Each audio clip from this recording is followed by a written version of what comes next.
Okay, aloha kako. Um, Welcome back.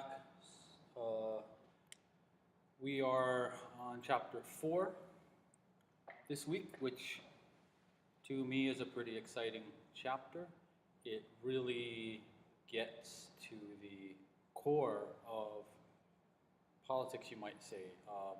The, the terms left and right, when you hear about conservatives and liberals, it really comes down to essentially this question: what is the role of government in the economy?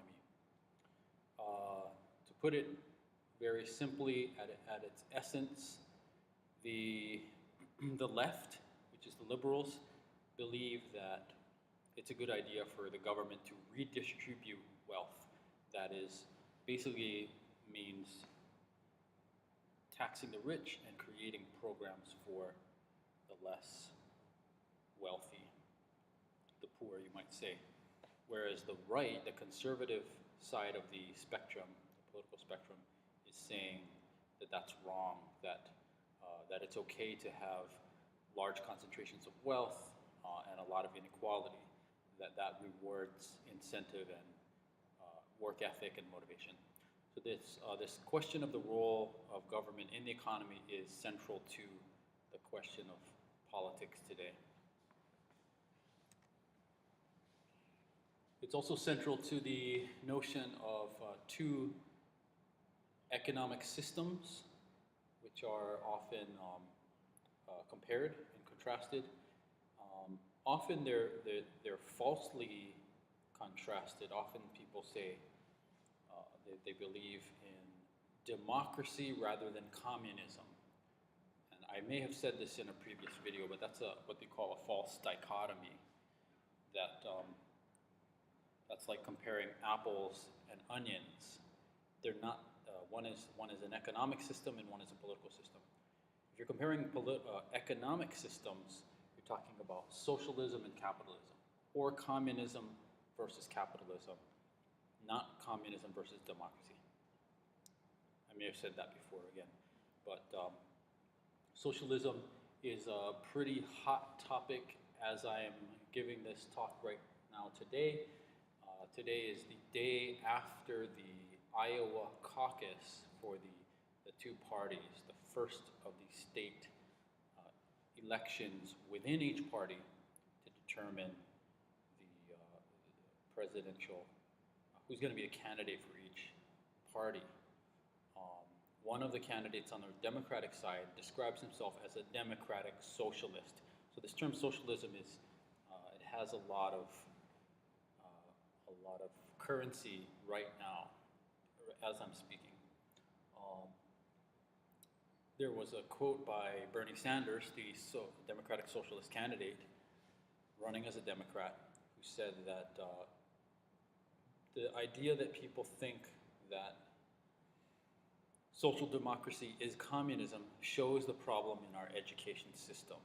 So here you are in our education system. I'm trying to tell you the difference. Socialism and communism are not exactly the same. They are, you might say that socialism is an umbrella term. It's like a broad umbrella under which are other ideas. One of them is communism, another one is democratic socialism.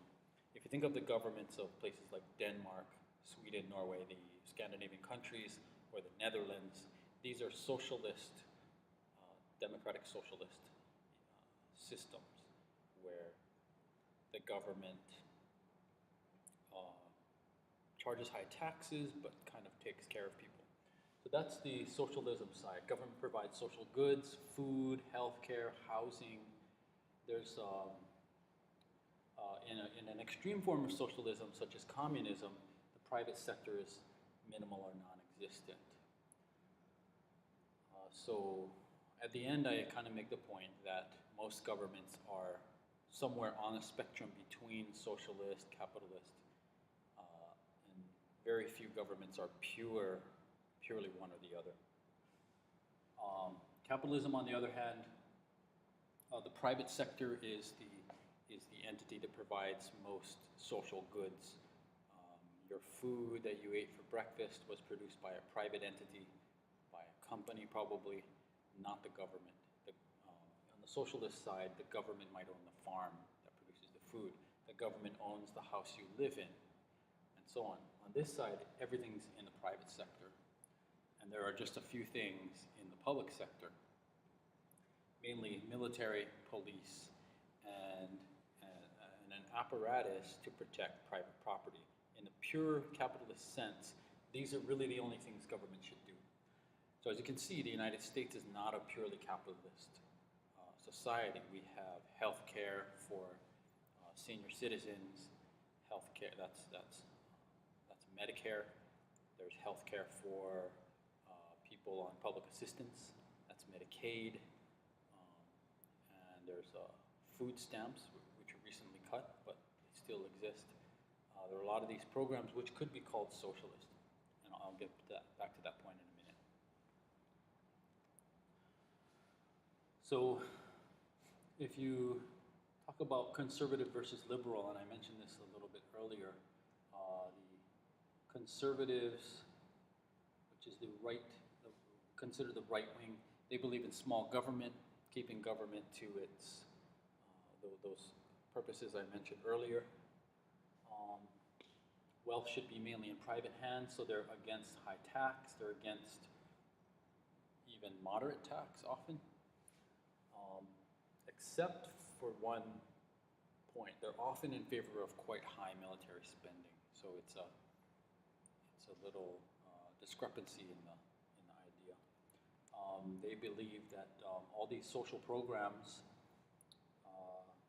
what we call welfare, used to be called aid to families with dependent children.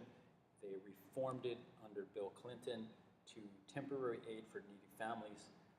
That has limited the amount of welfare payments that can be received to a 5-year period over your lifetime.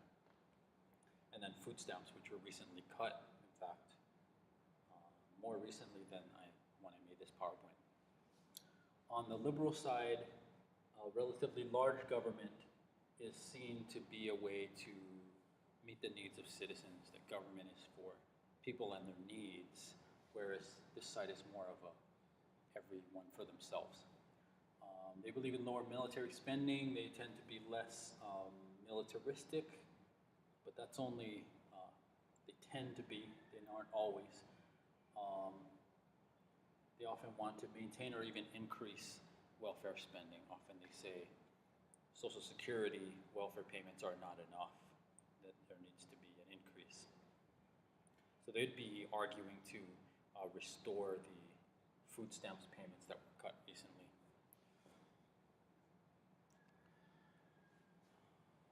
The question of how much should government provide in the economy has been described in a kind of a parable called the tragedy of the commons.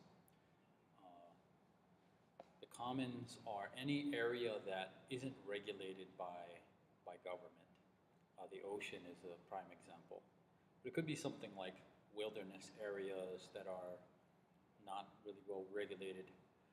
The tragedy of the commons is causing problems such as global warming, where nobody has enough authority to, the problem crosses national boundaries. It's not a problem within a country, it's global. Same with sea level rise. It affects everyone more or less equally if you have a coast. Piracy is these intra-border issues, illegal whaling. There's all kinds of problems on the ocean, and there's an attempt to develop what they call the law of the sea to deal with some of these tragedies of the commons, at least in the realm of the ocean. The commons could be anything that's not regulated, like the sky, the wilderness, even something as abstract as like the view. Who owns the view that you have from your house? Things that are not owned often are prone to abuse. And that is kind of debatable, but that's the idea. So I said that the tragedy of commons is a parable. The parable is really, the parable or story is one that illustrates this tragedy. It's called the Stag Hunt. It's as a classic game meaning in the sense of what they call game theory, which I can't really get into, but it's a theory in politics and in political science and economics that addresses what happens when people try to cooperate. So the story of the stag hunt goes like this. Say that there are several hunters who are all independent, and there's a stag in the area, a very good source of meat. And if they can cooperate, they can catch the stag and have enough food for everybody for a long period of time. But there's always, let's say, rabbits that run across your path. You're hunting the stag and a rabbit runs across your path, and immediately you do the calculation in your head. Should I go for an easy kill with the rabbit and have enough food for me for today or for today and tomorrow? Or should I stay with the group and try to catch the stag? So that's where this comes in. Players of the game, now this is a serious game, calculate the odds of another player failing to cooperate, going after the rabbit. And so the problem is anyone who doesn't cooperate means the stag gets away. They have to all be involved. Even enlightened players have an incentive to cheat. So even if you believe in the system, because somebody else might cheat, you might not have any dinner, and maybe you let a rabbit go by that you could have had. So this sounds like, what does this have to do with politics? Well, because countries are independent, they are sovereign, they have an incentive to take advantage of the other members of the system. So they have the incentive to cheat. So we're seeing this back with global warming. There was recently a conference in Paris to try to get all the major countries to limit their use of fossil fuels and limit their emissions. And everybody has to cooperate, otherwise the system won't work, because pollution in one country doesn't respect national borders. It'll just go over and it'll raise the temperature, it'll add greenhouse gases. It doesn't matter if it's coming from China or India or the United States. It equally affects everyone. But if you know that somebody else is going to cheat, then you might cheat as well. On the other hand, if you know that everybody's going to cooperate, you might still cheat or you might cooperate. So it's this is the story that illustrates the problem that exists when there's no higher government, because there's no government above independent countries. There's no world government.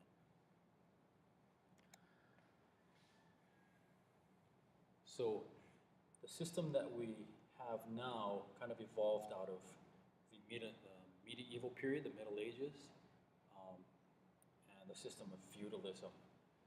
Now, feudalism is something that I got kind of obsessed with when I was writing my dissertation, because our land system, even the American land system, but especially European land systems and Hawaiian land systems, are all,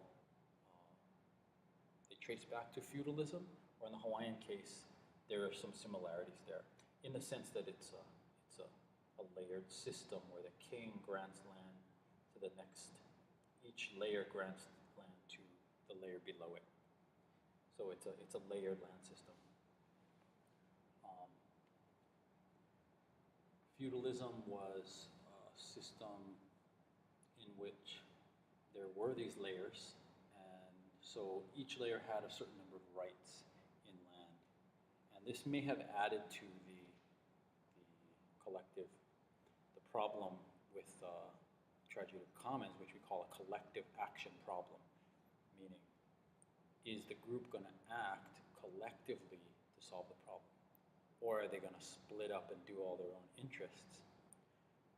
So to go back to global warming, if everybody just pollutes as much as they feel like they want to pollute, then everybody suffers. But each one benefits in the short term. So it's really a question of long-term thinking versus short-term thinking, and also trust. And so some of this comes out of the feudal system when these nation states, as we have them, were being formed.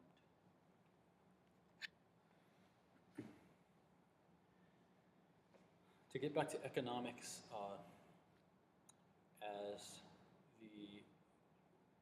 as the Western world moved out of feudalism, they created a capitalist system, and that system, it was very effective in some ways and very devastating in other ways. If you ever read the books of Charles Dickens, a lot of them are really critiques of the capitalist system, the critiques of the factory system, the exploitation of children, the pollution, and it was mixed. And they were making some people very rich, they were making countries rich, but at a large cost. So one of the critics of capitalism was Karl Marx. In 1848, he wrote a book called The Communist Manifesto, actually a very thin, more like a pamphlet, Communist Manifesto, and that really riled up the troops. But he also had a much more substantial academic work called Das Kapital, or in English just Capital. Capital means assets, wealth, things that can be converted into money. He was also a philosopher. He had a method of looking at history, which was called historical materialism. He said that he said at one point, history is the history of class struggle. So the driving force of history is really the conflict between the rich and the poor. And so it's this material aspect of life, the stuff that you have, the money you have, the things, the real estate, all of that is really what drives history. Who has it and who are the haves and who are the have-nots. His solution was to take control of what he called the means of production, which at his time was factories. So if workers could rise up and gain control of factories, then you'd have a communist utopia. Now, this was a theory which never really played out. For one thing, it gave the role, it ended up giving the role to government.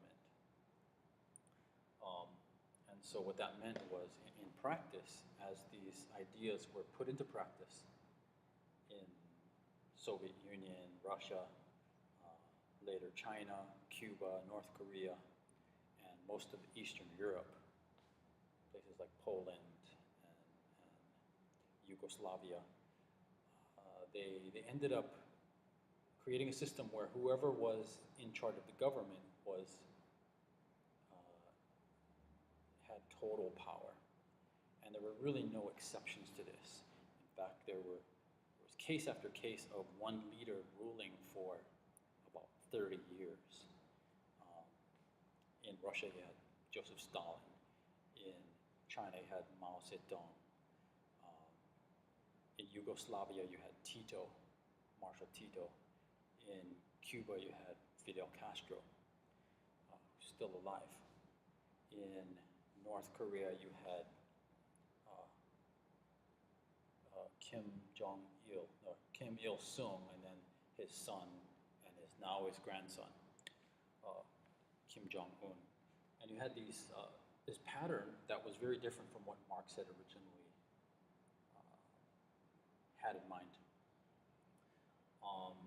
Marx had a partner in crime, you might say, or partner in the work named Friedrich Engels. So a lot of the writing that we attribute to Marx is actually Marx and Engels together. So this is the origin of the communist economic model. And maybe these should have been flipped, but this is about 75 years earlier, you had Adam Smith. Now, Adam Smith and Marx, I'm going to assign videos on each of them that'll go a little bit more deep into this than what I'm doing now. But Adam Smith wrote a book called The Wealth of Nations, which is still the textbook, you might say, of capitalism. And his idea was that there was what he called an invisible hand. Actually, Smith never used the term invisible hand. It's just an idea, a way of describing what happens in capitalism, that this invisible force regulates the supply and the demand of products.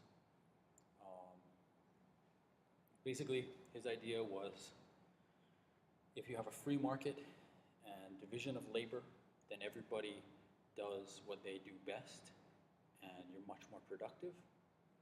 So his classic example is about the manufacturing of pins. He said that if one man manufactures pins by himself, he can produce 21 pins a day, something like that, 23 pins a day. Whereas if you have several people, each specializing in one part of manufacturing pins, you can produce 12,000 pins a day. It's something along that order. So it's about free markets, that everybody can produce what they want to produce. There's no restrictions, there are no tariffs or taxes if you sell into another country. It's basically capitalism as we know it, although many capitalists today, such as heads of corporations, they don't actually follow all of Adam Smith's ideas. They just follow the ones that they want to follow. But it's certainly clear that the government's role in this system is minimal. So the government doesn't produce food, doesn't produce housing, and so on. See the video on Adam Smith for more information, or just you can write on the responses question to me, and we can discuss this. Underlying these ideas is the idea of freedom itself. What is freedom really?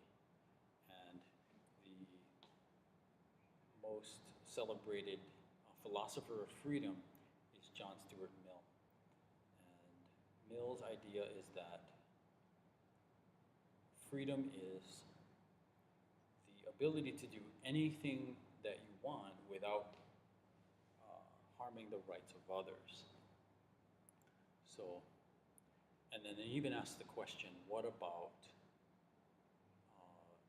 if you say, well, it harms my feelings if, let's say, you live here and then a gay couple moves in next door, and you might say, oh, the fact that I can imagine what's happening in that house, the fact that I don't believe in gay marriage, that very idea harms me. John Stuart Mill would say, no, it has to be actual harm. So I don't want to get too much into gay marriage, but one thing I did notice was that the debate was really different sides arguing from entirely different points of view. If you argue from a John Stuart Mill point of view, it makes sense to me that gay marriage should be allowed. Whereas if you're arguing from a religious point of view, say Christian, and at least Old Testament, then it's harder to argue that gay marriage should be allowed. It's fairly explicit, but that what was happening was one side was arguing from this kind of perspective and saying yes, the other side was arguing from a religious perspective and saying no, and they're not really engaging, they're kind of arguing past each other. So I'm not taking a side on it, I'm just saying, where is your starting point? And so that's true of a lot of issues. How much should people be able to do? And we can talk more about that. People they tend to think, oh, freedom is always good, but there's a lot of things that you might not want other people to do. Or if you did it, it actually might harm somebody. So freedom is completely unrestricted freedom is not necessarily good. And so Mill gives a pretty reasonable limit on freedom. Anything that doesn't harm others. And so he's often used in economic debates over freedom and free markets, saying you should be free to sell whatever you want, produce whatever you're good at producing. go back to socialism. We've got Bernie Sanders running for president. He just basically tied Hillary Clinton yesterday in the Iowa caucus. And what are his ideas really? It's interesting because socialism, let's say in the 1990s, socialism was as unpopular as it's possible for any idea to be. There was literally no chance of socialism taking hold. And I think that's partly because the Soviet Union had just fallen, the Berlin Wall had fallen, communist regimes had all fallen, and nobody wanted to go back to that. Everybody thought that capitalism is the way, democratic capitalist democracies were definitely the right way to go. But as we saw with the excessive freedoms that were given to corporations and the fall of the markets, the crash of 2008, since 2008, the idea of socialism has actually gained a lot of ground. And so what is it? It's, to put it in a simple form, from each according to his ability, to each according to his need. It fixes a flaw in capitalism in the sense that capitalism creates extreme inequalities. It recently came out that the 65 richest people in the world have as much wealth as the bottom 3.5 billion people. That's not to say they have half of the wealth, but they have as much as the bottom half. There's never been more inequality than there is now, and that's the platform that Bernie Sanders is running on. So socialism evens out those disparities, makes it much more reasonable, but it creates a new problem, and that problem is the problem of motivation, of how do you get people to contribute according to their need and to take according to their need and to contribute according to their ability if everybody is basically paid the same amount. So that's a collective action problem, you might say, right there. So in summary, I think a good way to think about it was that there was this video which I might post, but I won't make it required because you already have 3 videos to watch. This one, the one on Karl Marx, and the one on Adam Smith. So an optional video is one that makes the argument that the United States is already a socialist country. If you don't want to vote for Bernie Sanders because he's socialist, they're saying, wait, America's already socialist. And what they mean is there are many social programs in the United States that exist and most people support, such as Social Security. That is a social program. It's socialist in the very general sense of the word. So I think all countries are somewhere on the spectrum between socialist. Communist countries are completely socialist, such as Cuba, and then some countries are completely capitalist. Some people would say Hong Kong is an example of that. And then most countries are in the middle, somewhere in the middle, somewhere along that spectrum. And the United States is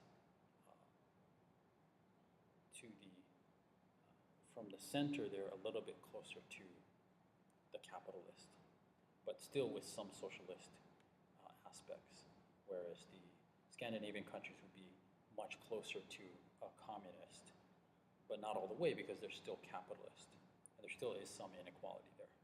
So that's the idea, is that this is not two completely extreme, completely different models so that you have to pick one. There's a spectrum there. Okay, so I hope that makes the reading a little clearer, and then I hope the other 2 videos also do the same and go a little bit more in depth and maybe more entertaining way of thinking about Adam Smith and Karl Marx. And please feel free to post comments and questions about all of this. This is really the central piece of politics, so we should be talking about it. Okay, and I will see you all next time.